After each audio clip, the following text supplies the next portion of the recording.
بسم اللہ الرحمن الرحیم۔ اللہ تعالیٰ سورہ نور کی آیت نمبر 31 میں ارشاد فرماتا ہے، اس سے پہلے مردوں کو حکم دیا گیا تھا، اب عورتوں کے بارے میں ہے۔ اللہ فرماتا ہے بسم اللہ الرحمن الرحیم وَقُلْ لِلْمُؤْمِنَاتِ، اور آپ حکم دیجئے ایماندار عورتوں کو، یغضضن من ابصارہن، کہ وہ نیچی رکھا کریں اپنی نگاہیں، وَيَحْفَظْنَ فُرُوجَهُنَّ، اور حفاظت کریں اپنی عصمتوں کی، وَلَا يُبْدِينَ زِينَتَهُنَّ إِلَّا مَا ظَهَرَ مِنْهَا، وَلَا يُبْدِينَ، اور ظاہر نہ کیا کریں، زِينَتَهُنَّ، اپنی آرائش کو، اپنی زیبائش کو، إِلَّا مگر، ما جتنا، ظَهَرَ مِنْهَا نمایاں ہو اس میں سے، یعنی ہاتھ، پاؤں اور چہرہ، کیونکہ اس کو چھپانا مشقت ہے۔ آج کے دور میں چہرہ بھی چھپانا ضروری ہے، یہ بھی فتنے کا باعث ہے۔ بہر شریعت میں موجود ہے کہ چہرہ بھی چھپانا چاہیے۔ آگے اللہ فرماتا ہے وَلْيَضْرِبْنَ بِخُمُرِهِنَّ عَلَى جُيُوبِهِنَّ، اور ڈالے رہیں اپنی اوڑھنیاں اپنے گریبانوں پر، وَلَا يُبْدِينَ زِينَتَهُنَّ إِلَّا لِبُعُولَتِهِنَّ، اور نہ ظاہر ہونے دیں اپنی آرائش کو، الا مگر، لِبُعُولَتِهِنَّ، اپنے شوہروں کے لیے، اپنے خاوندوں کے لیے، او آبائِهِنَّ، یا اپنے باپوں کے لیے، او آبائی بُعُولَتِهِنَّ، یا اپنے شوہروں کے باپوں کے لیے، یعنی اس کو کیا کہتے ہیں، سسر، اس کے لیے، او ابنائِهِنَّ، یا اپنے بیٹوں کے لیے جو ان کے عورتوں کے حقیقی بیٹے ہیں، او ابناء بعولتہن، یا اپنے خامدوں کے بیٹوں کے لیے، یعنی وہ بیٹے اس عورت سے نہیں ہیں، یعنی اس سے نہیں کسی اور سے ہیں، لیکن اس کا جو شوہر ہے اس کے بیٹے ہیں اس سے، او اخوانہن، یا اپنے بھائیوں سے، او بنی اخوانہن، یا اپنے بھائیوں کے بیٹے یعنی بھتیجوں سے، او بنی اخواتہن، یا اپنے بانجوں کے لیے، او نسائہن، یا اپنی عورتوں پر، یعنی جو مذہب کی عورتیں ہیں وہ، او ما ملکت ایمانہن، یا ان کی ملکیت ہیں جو ان کے دائیں ہاتھ کی، یعنی ان کی جو باندیاں ہیں، ان کی کنیزیں ہیں، ان کی نوکرانیاں ہیں وہ، او التابعین، یا اپنے ایسے نوکروں پر، غیر اولی الاربتی، جو خواہش مند نہ ہوں، من الرجالی، مردوں میں سے۔ یہ اس کا حکم آگے آئے گا کہ جو نہ مرد ہوں یا خصی ہوں یا انین وغیرہ ہوں، ایسے مرد۔ او الطفل الذین لم یظہروا علی عورات النساء، یا ان بچوں پر جو آگاہ نہیں عورتوں کی شرم والی چیزوں پر، ولا یضربن بارجلہن، اور نہ زور سے ماریں اپنے پاؤں زمین پر، ولا یضربن بارجلہن، اور نہ زور سے ماریں اپنے پاؤں، لیعلم، تاکہ معلوم ہو جائے، ما یخفین من زینتہن، جو وہ چھپائے ہوئے ہیں بناؤ سنگار، وتوبوا الی اللہ جمیعا ایھا المؤمنون لعلکم تفلحون، اور رجوع کرو یا توبہ کرو اللہ کی طرف سارے، ایھا المؤمنون، اے ایمان والو، لعلکم تفلحون، تاکہ تم بامراد ہو جاؤ یا فلاح پا جاؤ۔ اب انشاءاللہ جو آیات پڑھی ہیں ان کی تفسیر کی طرف آتے ہیں۔ اللہ تعالیٰ فرماتا ہے وَقُلْ لِلْمُؤْمِنَاتِ يَغْضُضْنَ مِنْ أَبْصَارِهِنَّ، اور آپ حکم دیجئے ایماندار عورتوں کو کہ وہ نیچی رکھا کریں اپنی نگاہیں۔ اس سے پہلی والی جو آیت تھی اس میں پہلے مردوں کو نگاہیں نیچی رکھنے اور شرمگاہوں کی حفاظت کرنے کا حکم دیا گیا، اب مومن عورتوں کو ان آداب و احکام کی پابندی کا حکم فرمایا جا رہا ہے جن سے وہ اپنی ناموس اور آبرو کو محفوظ رکھ سکتی ہیں۔ اللہ تعالیٰ اپنے محبوب نبی کریم رؤوف الرحیم صلی اللہ تعالیٰ علیہ وآلہ وسلم کو فرما رہا ہے کہ آپ مومن عورتوں کو حکم دیجئے اس پوری آیت میں یہ حکم بیان کیا گیا کہ وہ اپنی نگاہوں کو نیچے رکھا کریں۔ نمبر 2، اپنی سطر کی جگہوں کی حفاظت کیا کریں۔ نمبر 3، اپنی زینت کو ظاہر نہ ہونے دیا کریں بجز اس کے کہ جس کے ظاہر کے بغیر چارہ نہیں، یعنی جو ظاہر ہیں جن کو چھپانا مشقت ہے۔ نمبر 4، اپنی اوڑھنیوں سے اپنے سینوں کو ڈانپ لیا کریں۔ نمبر 5، زمین پر پاؤں اس طرح نہ ماریں جس سے ان کی مخفی زینت و آرائش ظاہر ہو۔ نمبر 6، درمیان میں ان لوگوں کا ذکر کر دیا گیا جن کے سامنے زینت کا اظہار ممنوع نہیں ہے، یعنی جن کے سامنے زینت کی چیزیں ظاہر کرنا جو ہے یہ ناجائز نہیں ہے۔ یہ 6 ارشادات ربانی ہیں جو اس ایک آیت میں ذکر کیے گئے ہیں۔ اب ذرا ان کا تفصیلی تذکرہ ہم جو ہے وہ سنتے ہیں تاکہ وہ سارے قواعد اور ضوابط ہمارے سامنے واضح ہو جائیں جن پر کاربند ہونا اسلامی معاشرے کو پاکیزہ رکھنے کے لیے ہر مرد اور عورت پر لازمی ہے۔ عورتوں کو بھی نگاہیں نیچے رکھنے کا حکم دیا جا رہا ہے، وہ ان چیزوں کی طرف نظر اٹھا کر نہ دیکھیں جن کی طرف دیکھنا ممنوع ہے۔ اب اس مسئلے کو امام فخر الدین رازی رحمۃ اللہ تعالی علیہ نے خاص ترتیب سے لکھا ہے جس سے مسئلے کے سارے گوشے واضح ہو جاتے ہیں۔ آپ نے یوں لکھا ہے کہ آپ فرماتے ہیں کہ جسم کا وہ حصہ جس کو ظاہر کرنا یا جس کو دیکھنا ممنوع ہے، جائز نہیں ہے، وہ 4 طرح سے ہے۔ نمبر ایک، مرد کے جسم کا وہ حصہ جسے دوسرے مرد کو دیکھنا ممنوع ہے، جائز نہیں ہے۔ نمبر 2، عورت کے جسم کا وہ حصہ جو دوسری عورت کو دیکھنا ممنوع ہے۔ نمبر 3، عورت کے جسم کا وہ حصہ جو مرد کو دیکھنا ممنوع ہے۔ نمبر 4، مرد کے جسم کا وہ حصہ جس کی طرف عورت کو دیکھنا ممنوع ہے، یعنی جائز نہیں ہے۔ اب نمبر 1 اس میں دیکھیں کہ مرد کے جسم کا وہ حصہ کہ جس کی طرف دوسرا مرد نہیں دیکھ سکتا، یہ ناف سے لے کر گھٹنوں تک ہے، اور امام صاحب فرماتے ہیں کہ گھٹنے بھی اس میں شامل ہیں کہ گھٹنوں کو بھی نہیں دیکھ سکتے۔ تو جب گھٹنوں کو نہیں دیکھ سکتے تو پھر جو ران ہے اس کو بدرج اولا دیکھنا ممنوع ہے، یعنی جائز نہیں ہے۔ اس کے بارے میں حدیث بھی ہے کہ حضرت حذیفہ رضی اللہ تعالیٰ عنہ ایک دن مسجد میں بیٹھے ہوئے تھے کہ ران سے کپڑا سرک گیا۔ حضور علیہ الصلاۃ والسلام نے فرمایا غطی فخذک فإنہا من العوریٰ، کہ اپنی ران کو ڈانپ لو کیونکہ یہ بھی سطر ہے۔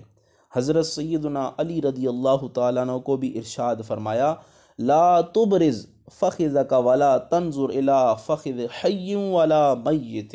اپنی رانوں کو ظاہر نہ کرو، کسی مردہ یا زندہ کی ران کی طرف مت دیکھو۔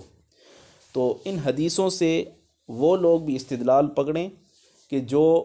فٹ بال یا ہاکی یا کوئی بھی اس طرح کی گیم یا صبح کے لیے جو مارننگ واک کے لیے جاتے ہیں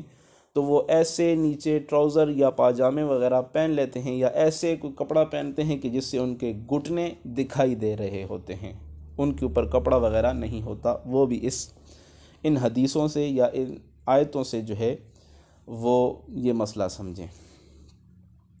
اب دوسرا ہے کہ عورت کے جسم کا وہ حصہ جو دوسری عورت کو دیکھنا ممنوع ہے۔ عورت کے جسم کا وہ حصہ جو دوسری عورت کو دیکھنا بھی جائز نہیں،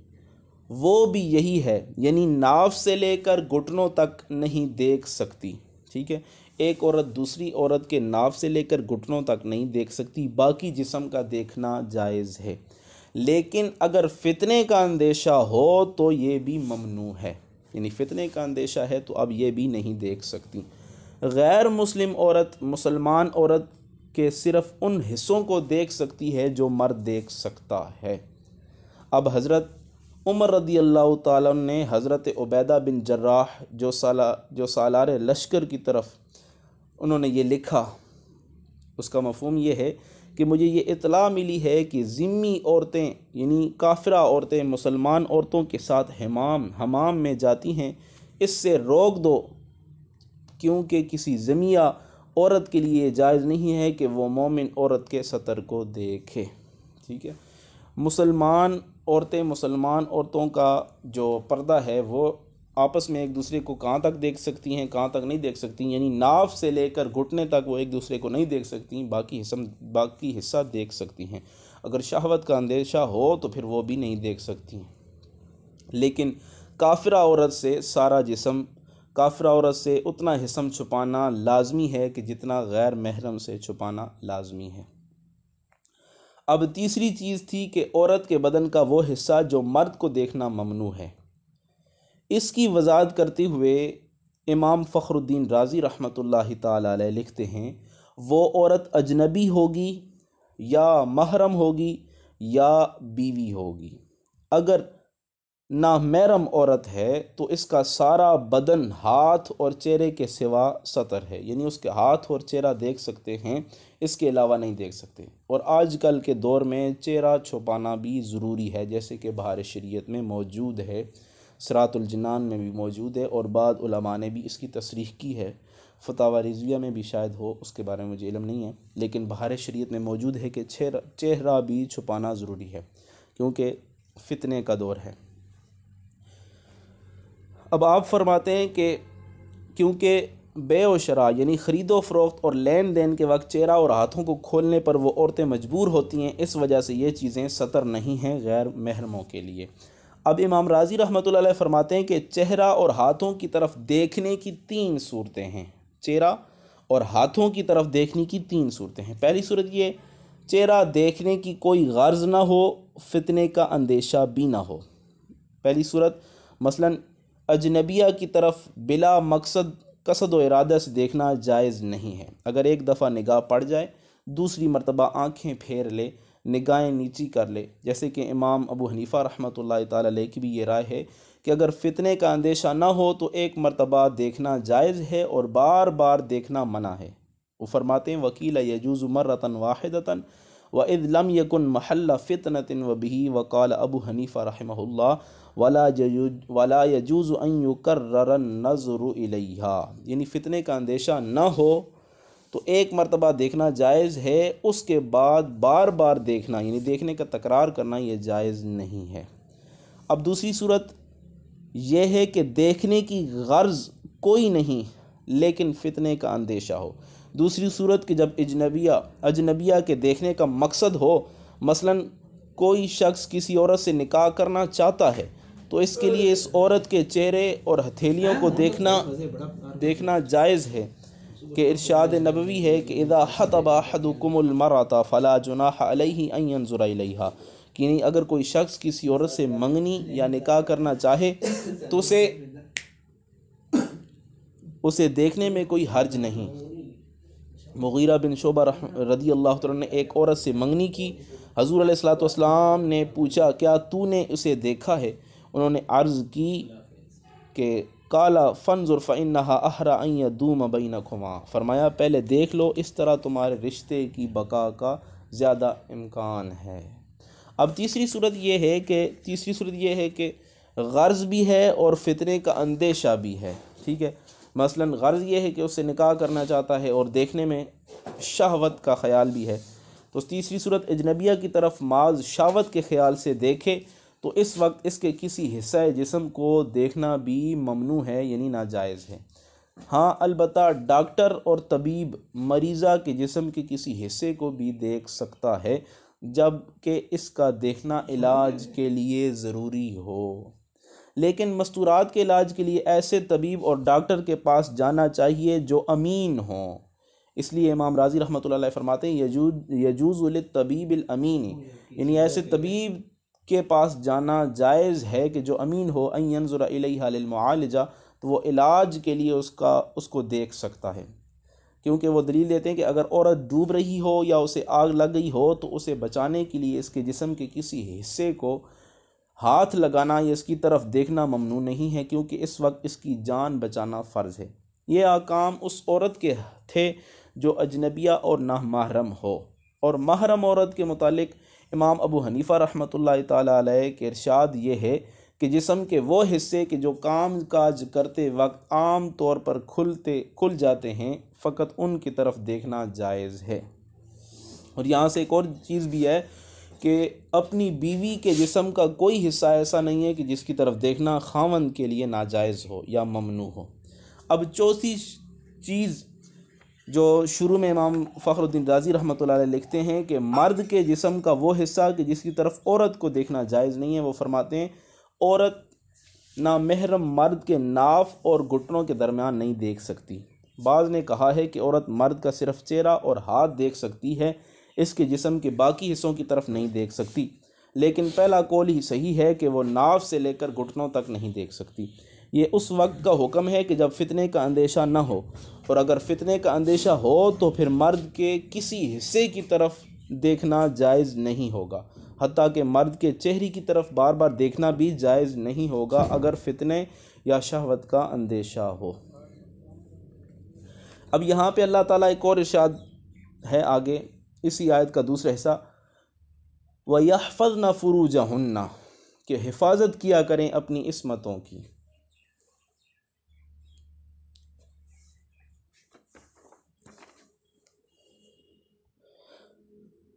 تو یہاں پہ ابو عالیہ کا قول پہلے گزر چکا ہے کہ یہاں ان الفاظ سے مراد سطر کی جگہوں کو ڈانپنا ہے، لیکن امام رازی اور دیگر علماء فرماتے ہیں یہ تخصیص ضعیف ہے۔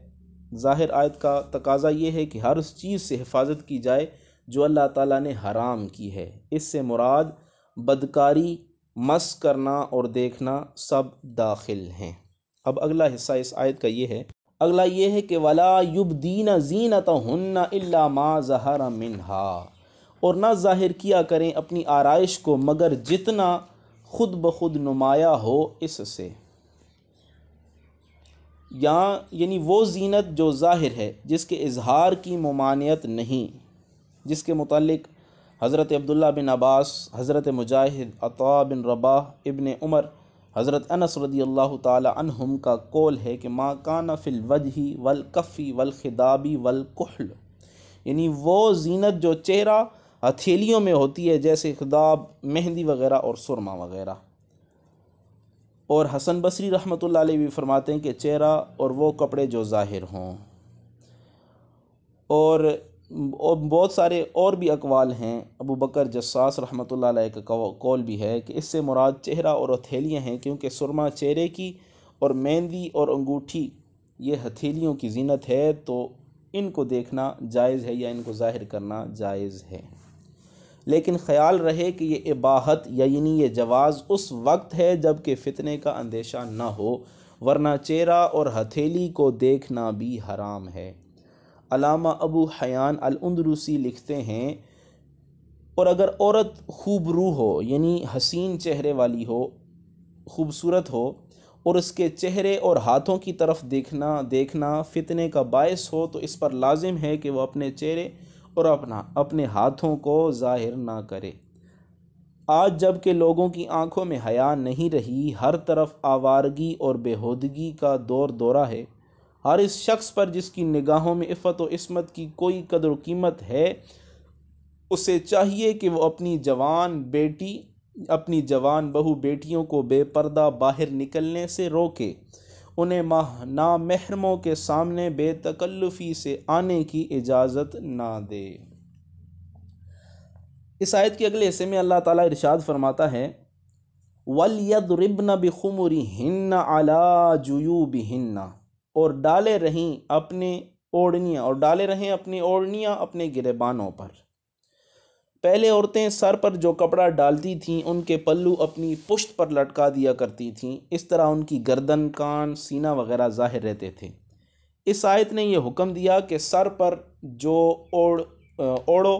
اس کے پلو کو پشت پر پیچھے نہ پھینک دو، بلکہ انہیں اپنے گریبانوں پر ڈالو تاکہ تمہارے سینے، گردن وغیرہ لوگوں کی نظروں سے چھپ جائیں۔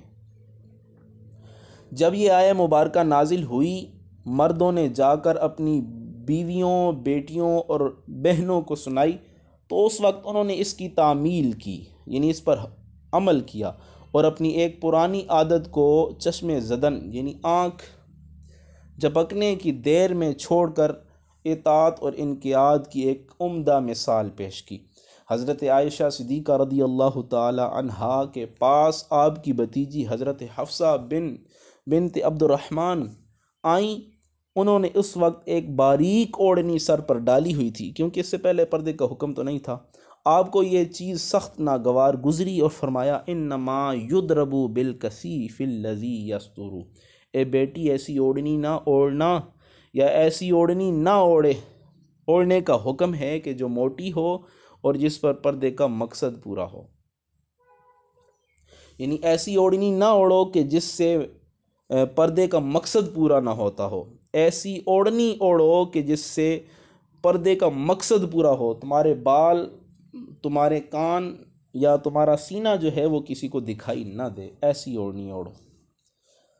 اب دختران اسلام ذرا خود ہی انصاف کریں، یعنی اسلام کی بیٹیاں خود ہی ذرا انصاف کریں کہ جو باریک دوپٹے وہ اوڑھتی ہیں، جس طرح انہیں سر کے بجائے اپنے کندھوں پر ڈال لیتی ہیں اور سینہ تان کر سر بازار چلتی ہیں، ان کا یہ طریقہ کار اسلام کی تعلیمات کے کتنا خلاف ہے، کتنا منافی ہے۔ اس آیت سے یہ بھی واضح ہو گیا کہ سر، گردن اور سینہ یہ بھی چھپانا فرض ہے۔ اب آگے اللہ تعالیٰ ارشاد فرماتا ہے وَلَا يُبْدِينَ زِينَتَهُنَّ إِلَّا لِبُعُولَتِهِنَّ أَوْ آبَائِهِنَّ، اور نہ ظاہر ہونے دیں اپنی آرائش کو مگر اپنے شوہروں کے لیے، او آبائہن یا اپنے باپوں کے لیے، او آبائی بعولتہن یا اپنے شوہروں کے باپوں کے لیے، او ابنائہن او ابنائی بعولتہن یا اپنے بیٹوں کے لیے یا اپنے خاوندوں کے بیٹوں کے لیے، او اخوانہن او بنی اخوانہن اپنے بھائیوں کے لیے یا اپنے بھتیجوں کے لیے، او بنی اخواتہن یا اپنے بانجوں کے لیے، او نسائہن یا اپنی ہم مذہب عورتوں پر۔ پہلے مومن عورتوں کو زینت کی نمائش سے منع فرمایا، اب ان لوگوں کی فہرست بیان کر دی کہ جن کے ساتھ نہایت قریبی تعلق ہے، قریبی رشتہ ہے،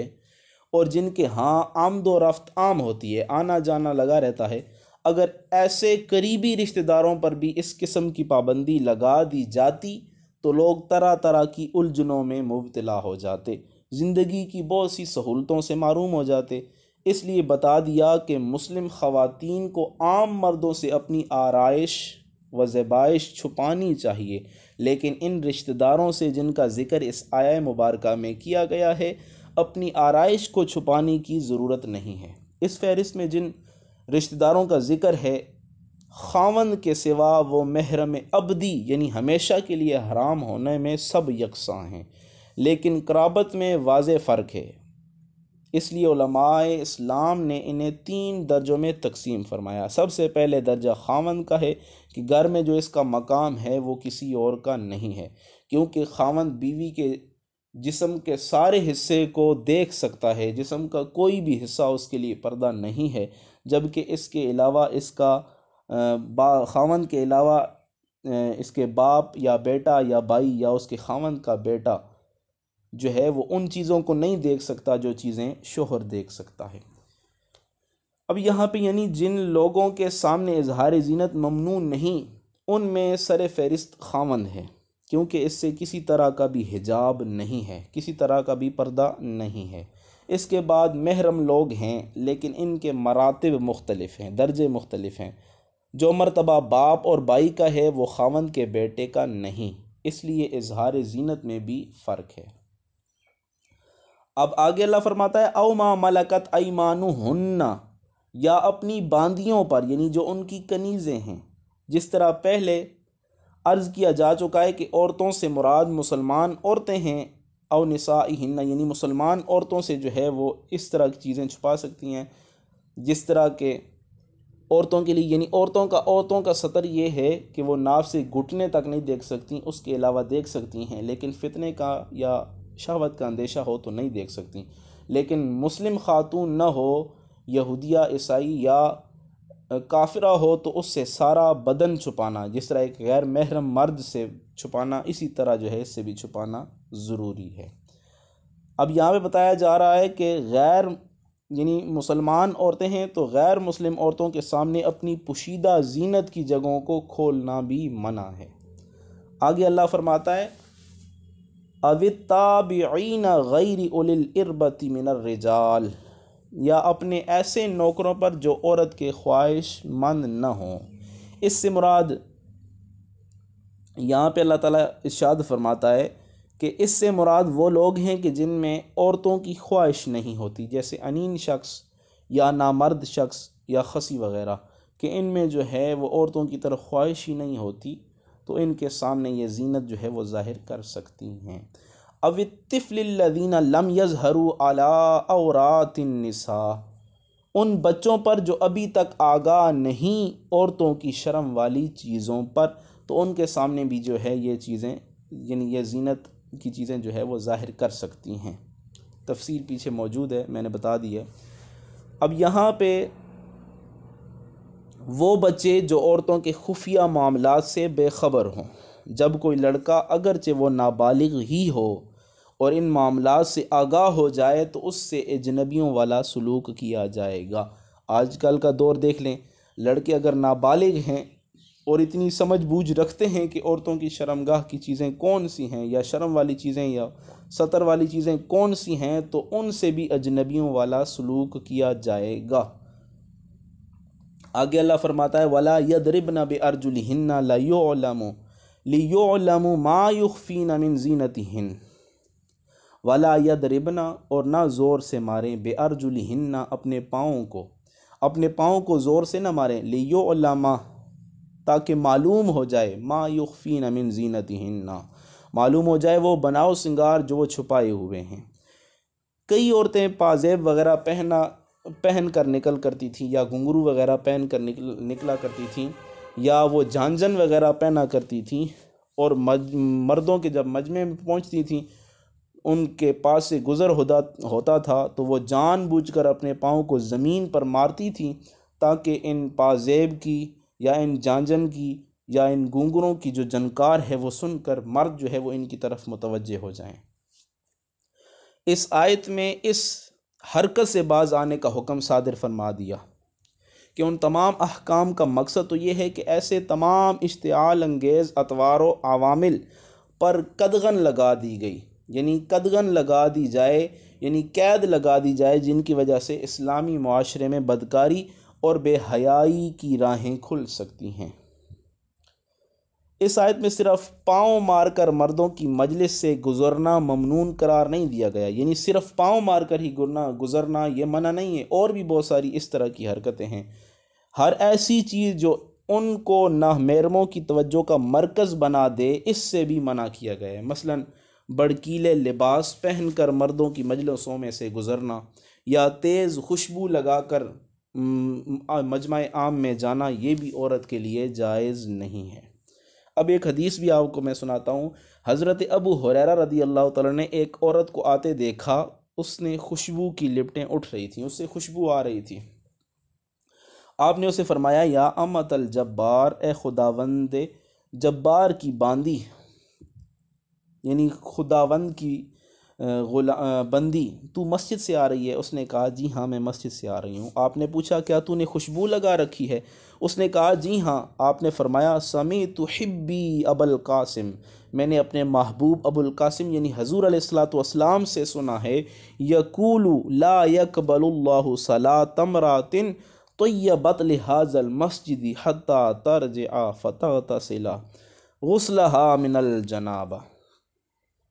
میں نے اپنے حبیب صلی اللہ علیہ وسلم کو فرماتے ہوئے سنا ہے کہ اللہ تعالیٰ اس عورت کی نماز قبول نہیں فرماتا جو مسجد میں تیز خوشبو لگا کر جائے، جب تک کہ وہ گھر لوٹ کر غسل جنابت نہ کر لے۔ اور وہ عورتیں جو زرق برق یعنی رنگیلے کپڑے وغیرہ اور بڑکیلے کپڑے یا لباس پہن کر خرامہ مٹکتی ہوئی اجنبی مردوں کے پاس آتی جاتی ہیں، بازاروں میں گھومتی پھرتی رہتی ہیں، دختران اسلام ان کے متعلق اپنے پیارے رسول صلی اللہ تعالیٰ علیہ وآلہ وسلم کا یہ ارشاد گرامی بھی سن لیں۔ اسلام کی بیٹیاں یہ بھی سن لیں کہ میمونہ بنت سعد کہتی ہیں کہ رسول اللہ صلی اللہ تعالیٰ علیہ وآلہ وسلم نے فرمایا الرافلۃ فی الزینۃ فی غیر اہلہا کمثل ظلمۃ یوم القیامۃ لا نور لہا، کہ وہ عورت جو آراستہ و پیراستہ یعنی سج دج کر محرموں میں اترا کر چلتی ہے، قیامت کے دن وہ مجسم تاریکی ہوگی جہاں نور کی کرن تک نہ ہوگی، یعنی وہ ایسی تاریک ہوگی جہاں پہ کوئی نور ہی نہیں ہوگا، تو اس سے بچنا چاہیے۔ اب اس آیت کے آخری حصے میں اللہ تعالیٰ فرماتا ہے وَتُوبُوا إِلَى اللَّهِ جَمِيعًا أَيُّهَا الْمُؤْمِنُونَ لَعَلَّكُمْ تُفْلِحُونَ، اور رجوع کرو یا توبہ کرو اللہ تعالیٰ کی طرف سب کے سب اے ایمان والو، تاکہ تم دونوں جہانوں میں بامراد ہو جاؤ، کامیاب ہو جاؤ۔ یعنی بلا چون و چراں احکام الہی اور ارشادات نبوی کی تعمیل کے لیے جھک جاؤ، اس میں تمہارے دونوں جہاں کی کامیابی ہے۔ آفتاب اسلام کے طلوع ہونے کے بعد اب اہل جاہلیت کے رسم و رواج کو اور اخلاق و عادات کو نہ چھوڑنا بڑی بے انصافی ہے، یعنی وہ تمام رسم و رواج یا وہ تمام طور طریقے جو زمانہ جاہلیت سے آ رہے ہیں، اسلام کے خلاف ہیں، ان کو چھوڑنا ہی عقل مندی اور دانش مندی ہے۔ ان کو نہ چھوڑنا اسلام کی سراسر خلاف ورزی ہے، اللہ اور اس کے پیارے رسول صلی اللہ تعالیٰ علیہ وآلہ وسلم کے ارشادات کی خلاف ہے، یہ ان کے منافی ہے۔ اب یہاں پہ توبہ کے بارے میں حضور علیہ الصلاۃ والسلام کا ارشاد بھی ملتا ہے کہ توبہ کرو کیونکہ اس میں تمہارے لیے سعادت دارین ہے۔ حضور علیہ الصلاۃ والسلام نے فرمایا، یہ فرمان ہے کہ مبارک ہو اسے جس کے نامہ اعمال میں استغفار زیادہ ہے۔ حضرت عبداللہ بن عمر سے مروی ہے، انہوں نے رسول اللہ صلی اللہ تعالیٰ علیہ وآلہ وسلم کو فرماتے سنا، اے لوگو اپنے رب کی بارگاہ میں توبہ کرو، میں ہر روز اپنے رب کی بارگاہ میں 100 مرتبہ توبہ کرتا ہوں۔ اور دوسری روایت حضرت ابو ہریرہ سے مروی ہے، فرماتے ہیں رسول اللہ صلی اللہ علیہ وسلم نے فرمایا، اللہ کی قسم اللہ کی بارگاہ میں دن میں 70 مرتبہ سے زیادہ مرتبہ توبہ استغفار کرتا ہوں۔ اب اس حدیث کو بھی بخاری نے نقل کیا، امام بخاری رحمۃ اللہ تعالیٰ علیہ نے، کہ اعرابی سے مروی ہے، ایک اعرابی شخص سے فرماتے ہیں کہ رسول اللہ صلی اللہ علیہ وسلم نے فرمایا، میرے دل پر کثافت آتی ہے، بوجھ سا آ جاتا ہے، اور میں دن میں 100 مرتبہ توبہ و استغفار کرتا ہوں۔ یعنی جب دل پہ کثافت آ جاتی ہے، بوجھ سا آ جاتا ہے، تو میں 100 دفعہ استغفار کرتا ہوں۔